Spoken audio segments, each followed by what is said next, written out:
And before we get back into the Australian federal election campaign, returning now to my one-on-one with former Trump administration chief strategist Steve Bannon, and I spoke to him about the upcoming 2024 election in the US.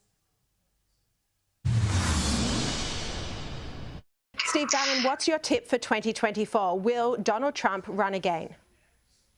Oh, it's not even a question. He's definitely going to run. But I would tell your audience, focus on 2022 first.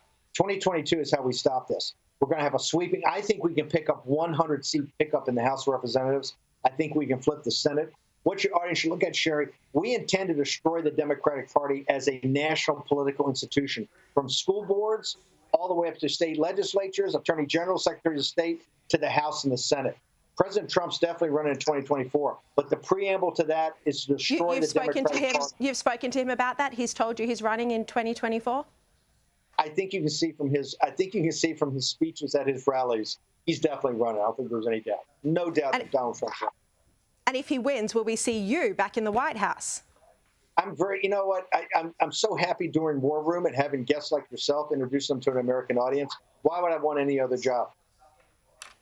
If Trump isn't the candidate for some reason, who do you think would make the best presidential candidate? Mike Pompeo, Ron DeSantis, Nikki Haley. These seem to be the key people who've emerged as contenders should Trump decide not to run again.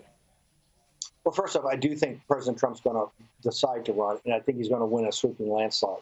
If he doesn't, I don't want to speculate, but I would just tell people, it's not just conventional politicians to look for. I mean, Donald Trump was the most unconventional of all. We live in a time of, it's a fourth turning. We live in a time of increasing chaos and anarchy. I think you're going to see leaders come up that you would never even envision. So I would tell you, 2024 is a long time away. Right now, we've got 2022 we have to focus on because we can really deliver a death blow to the Democratic Party, and we intend to. But I will also tell your audience, just don't confine your looks to conventional politicians. We have some great conventional politicians, Ron DeSantis, Mike Pompeo, Tom Cotton. There's a really great bench of that, but I would look even broader than that. Well, who? Is there another Donald Trump in the wings? Just stay tuned. Stay tuned. I think you're going to see a lot of surprises. But like I said, Trump's running, and Trump's going to win. Yeah. What about the Democrats? Clearly, Joe Biden isn't going to run again. Who do you think will be their pick? I think the person that I spend most time looking at is Governor Newsom in California. Governor Newsom's going to end this year. I think he's going to win by 15 or 20 points in his reelection. We didn't take him out on the recall. We should have. I told people, we don't take this guy out, he's going to be dangerous.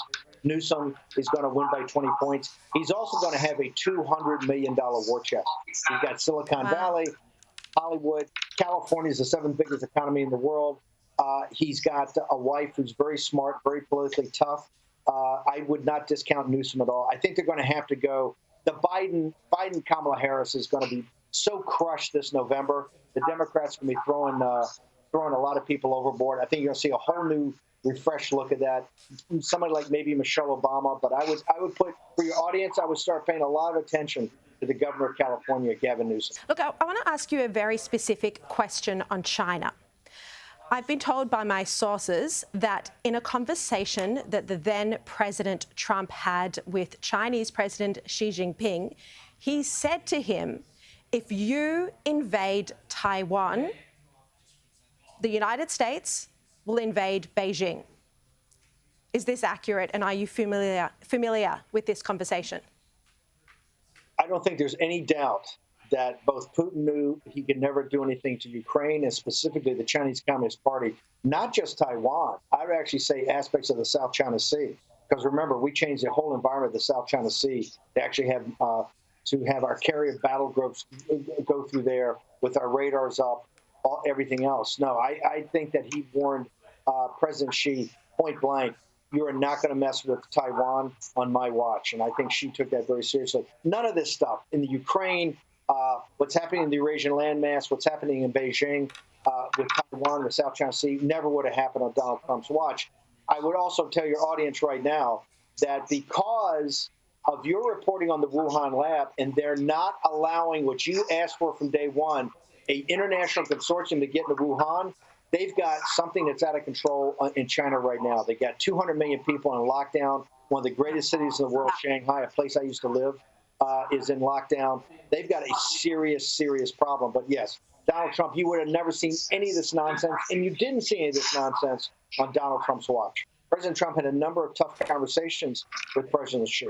And Yeah. President Xi knew that not to mess with Taiwan, and most particularly for your audience, the South China Sea. The South China Sea was also open for free navigation. So I think the world, for as much as the establishment hated Donald Trump, the mullahs, the gangsters in Iran, the gangsters in the KGB gangsters in Moscow, Xi's gangsters in Beijing, they feared Donald Trump. And that's why he didn't see anything happen on his watch. Yeah. Now, Jared Kushner, according to media reports, has a book set for release sometime 2022. You famously had a tumultuous relationship in the White House, and there are media reports that this was partly why you left your job in the White House. Are you worried about what he's going to write in his book? I'm not worried about what anybody writes in any book as long as they spell my name right. No, I'm not concerned at all. I could care less about all that. So no, if anybody wants to write, they can go ahead and write. I think people have a pretty good idea of what I stand for, where I stand, and what I do to kind of drive the action forward of the populist nationalist movement in this country and throughout the world. I mean, it's a fascinating attitude you have, because quite similar to Trump, you are one of the more divisive figures in the United States. I've been told that you need bodyguards because of the threats to your life, partly from the Chinese Communist Party. Does it bother you being so disliked by half the population to the extent that you can't walk down the street freely? Well, think about it for a second. It's not actually that bad, but I do watch myself around the CCP and some other people. Listen, anytime you've had these eras in American politics, it's divisive. I mean, Andrew Jackson was divisive. Abraham Lincoln was divisive. Franklin Roosevelt's divisive. The people around them were divisive. You go through divisive times. We're not going to have a group hug. Our country is divided on a philosophy of what we should be doing, either the woke globalists corporated with the tech oligarchs or populist nationalism. I'm a proud populist nationalist. I'm not going to back down for a second. So if that's divisive, what the media says or what the tech oligarchs say, I've been banned on all the social media, I could care less. Our show's bigger than it's ever been. We have bigger impact. We're actually at the vanguard of this populist movement for people to get engaged, from school boards to city councils. We're winning on every aspect of it. I should be divisive because we're beating the globalists every day, and I'm proud of it. And hey, guess what? Okay. They haven't anything about division yet, because we're even going to be more divisive. We're going to take these guys down. You're in the news at the moment because there's pressure on you to give evidence to the January 6th inquiry. Are you prepared to go to jail rather than give evidence? Listen, President Trump exerted executive privilege. I'm just following what President Trump said. It's pretty evident. He exerted executive privilege. My lawyers say that he has the executive privilege. My lawyer confirmed he had executive privilege. I was following what my lawyer said. However this plays out, it plays out. But under no circumstances will I ever testify in front of the January 6th committee. It just will not happen. Right? It's worth going to prison over? People have to understand something.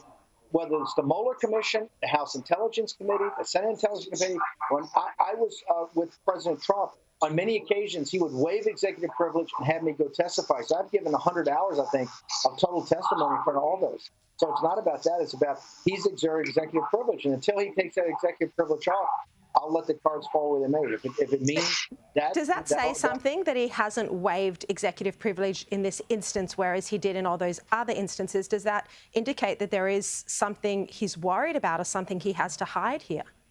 No, I think the exact opposite. Remember, he kept some executive privilege in the other aspects. He waived it so that the White House counsel, Don McGahn, Chief of Staff Reince Priebus, and myself could go testify. But even that, we did carve out some aspects of it. No, I think President Trump believes it's a national security issue, and that's why he exerted executive privilege. So President Trump has the right, as President of the United States at the time, to exert executive privilege. And my point is, that's all going to be worked out. That's a separation of powers issue that will all be worked out in the courts. And so I've got very good lawyers.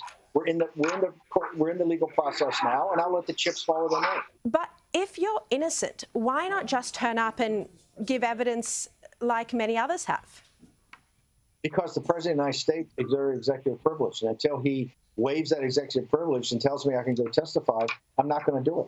He was president of the United States at the time. He exerted executive privilege. And this is not... But you weren't working for him at the time, though. Don't let your audience be misled. This is a major constitutional issue on the separation of powers here in the United States. And I think this will work its way up all the way to the Supreme Court. Steve Bannon, thank you very much for your time. So grateful for it. Really appreciate it. Love having you on the show. Thank you very much.